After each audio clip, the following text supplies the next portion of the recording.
Welcome to Lord of the Vets. Don't talk to Dr. Google, talk to a real one. Now I'm making you a YouTube video on my holiday. Here filming from Barra da Tijuca here in Rio de Janeiro. It's a beautiful spot. I'm talking to you about water safety with your dogs. As my friend's just taking his dog out paddleboarding, I thought, why not make a video and talk to you guys about how to keep your dog safe near oceans, lakes and rivers.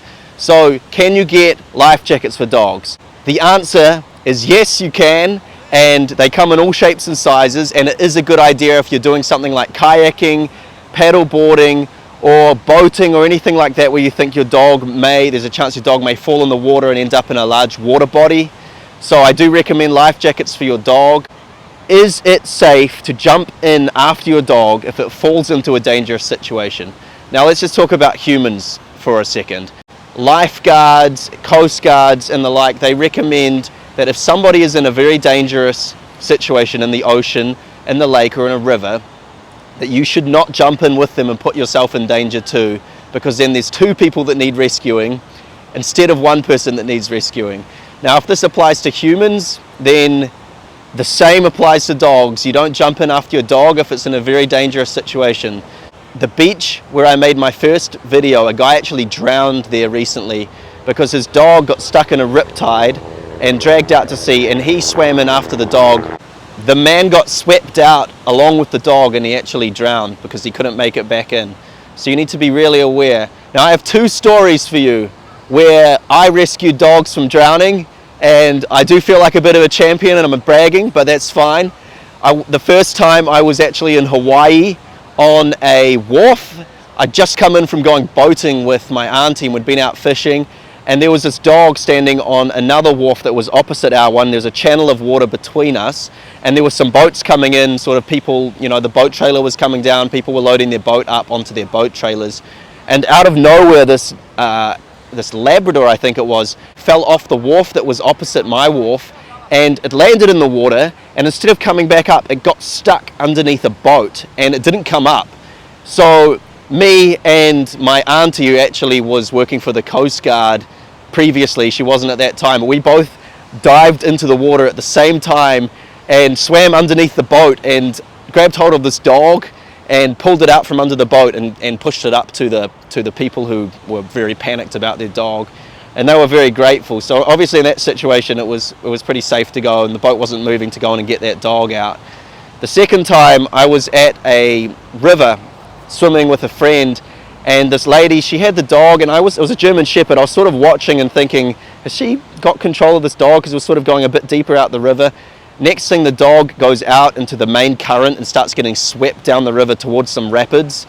I ran off the rock and dived into the river. I'd been swimming in that river, and I actually tried to swim downstream after the dog, but the dog was too far ahead of me. I couldn't go after it, and I had to stop before the rapids, and the dog got swept down the rapids.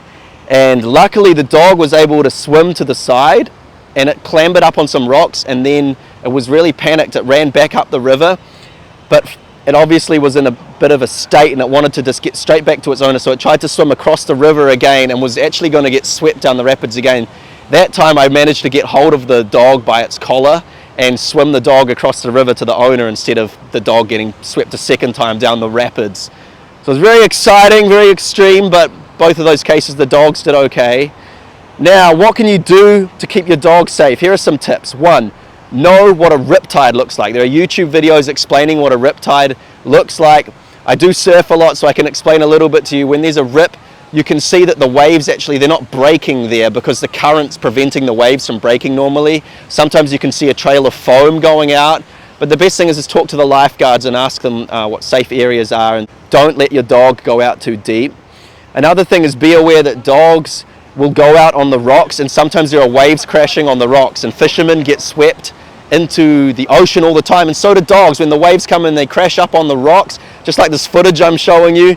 Your dog can easily get swept off the rocks, and in those scenarios they can end up in very dangerous spots, getting knocked into rocks, and it's very hard to rescue them. So don't let your dogs go near these rocks where the waves can be breaking over them. Keep them on leash, keep them close, and just don't go into those areas. Another thing is make sure your dog has experience swimming. So if you know you're going to be going to the beach or doing things that involve water with your dog, I would advise going to safe places and swimming with your dog and making sure your dog is confident and comfortable in the water, so that if you do get into a situation, your dog does not panic and is more fit and able to handle itself. So there you go, some tips around the water with your dog. I hope it's helpful. I hope some dogs are saved because you take on board this advice and you be water smart with your dog. Peace out.